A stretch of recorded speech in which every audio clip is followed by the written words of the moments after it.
Halo semuanya, perkenalkan nama saya Martinoli Pembriani dengan NIM 23101137. Saya dari PKK 4 semester 4. Pada hari ini saya akan membagikan resume dari mata kuliah Sejarah Gereja Indonesia, dan pada hari ini saya akan membahas materi tentang Gereja Katolik di era Orde Lama dan Orde Baru.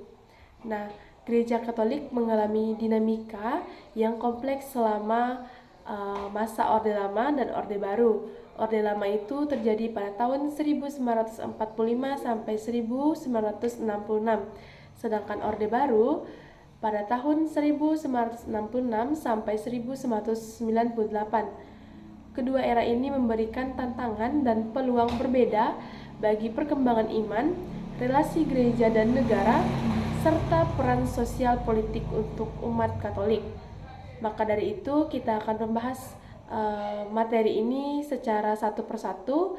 Yang pertama kita akan membahas Gereja Katolik di era Orde Lama yang terjadi pada tahun 1945 sampai 1966. Pembahasan yang pertama yaitu gereja dengan pemerintahan nasional sekunder. Di bawah Presiden Soekarno, negara mengusungkan semangat nasionalisme, anti-imperialisme, dan netralitas agama. Gereja Katolik berusaha menyesuaikan diri dengan semangat kebangsaan, namun tetap berhati-hati agar tidak dicurigai sebagai agama yang asing. Untuk pembahasan yang kedua ada peran Soegi Jampranata dan 100% Katolik 100% Indonesia. Mr. Albertus Seoginata Pratama, SJ, sebagai uskup pribumi pertama menjadi tokoh kunci dalam menunjukkan komunitas umat Katolik pada Republik Indonesia. Ia menjembatani hubungan gereja dengan menunjukkan komunitas umat Katolik pada Republik. Ia menjadi jembatan hubungan dengan pemerintah dan turut mendorong umat untuk menjadi warga negara yang aktif dan bertanggung jawab terhadap iman mereka. Untuk pembahasan yang ketiga ada pendidikan dan kaderisasi. Gereja fokus membangun lembaga pendidikan seperti sekolah Katolik, seminar, dan lembaga sosial. Awal pertumbuhan organisasi awal Katolik ada Pemuda Katolik, Wanita Katolik, dan Partai Politik Katolik PKRI atau Partai Katolik Republik Indonesia. Yang pembahasan yang keempat ada tantangan ideologi komunis. Masa ini diwarnai oleh pertentangan ideologi nasionalis, Islam, dan komunitas komunis PKI. Gereja Katolik menolak tegas komunitas karena bertentangan dengan iman dan kebebasan beragama. Banyak umat Katolik menjadi sasaran kecurigaan atau tekanan, terutama di daerah yang dikuasai oleh pengaruh PKI. Nah, selanjutnya kita masuk ke Gereja Katolik di era Orde Baru pada tahun 1966 sampai 1998. Pembahasan yang pertama ada stabilitas politik dan pengawasan ketat. Di bawah Presiden Soekarno, Orde Baru menekankan stabilitas, pembangunan ekonomi, dan kontrol terhadap semua organisasi, termasuk keagamaan.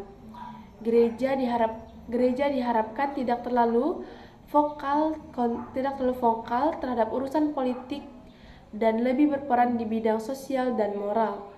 Untuk pembahasan yang kedua ada pembubaran Partai Katolik dan fungsi ke PDI pada tahun 1973. Pemerintah memaksa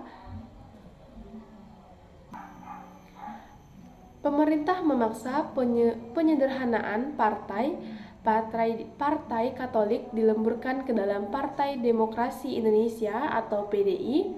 Umat Katolik kehilangan kendaraan politiknya sendiri tetapi mulai fokus membangun peran awam, non-partisan, dan pelayanan sosial. Pembahasan yang selanjutnya ada Konsili Vatikan Kedua dan pembaharuan gereja. Gereja Katolik mulai menerapkan hasil Konsili Vatikan Kedua seperti misa dan bahasa Indonesia dan daerah, liturgi inkulturatif, peran aktif umat awam, dan dialog antar umat. Era ini menandai inkulturasi gereja Katolik sangat luas di seluruh Indonesia. Nah, pembahasan selanjutnya ada pemberdayaan sosial dan pendidikan. Gereja Katolik fokus pada perkembangan pendidikan, pelayanan kesehatan, dan pemberdayaan masyarakat marginal. Munculnya berbagai LSK Katolik, koperasi, dan program pembatasan kemiskinan. Untuk pembahasan yang terakhir, yaitu kemiskinan kritis sosial dan advokasi keadilan. Meskipun berada dalam kontrol ketat, beberapa tokoh gereja tetap bersuara kritis. Romo Magnuwijaya, advokat keadilan sosial dan memperjuangkan rakyat kecil. Beberapa keuskupan dan LSG gereja aktif membela hak-hak masyarakat adat dan kaum kemiskinan. Baiklah, saya rasa materi resume pada hari ini cukup sampai di sini. Saya mohon maaf jika ada kesalahan kata dalam penyampaian materi. Saya, Magnoli Pembriani, undur diri. Sampai jumpa.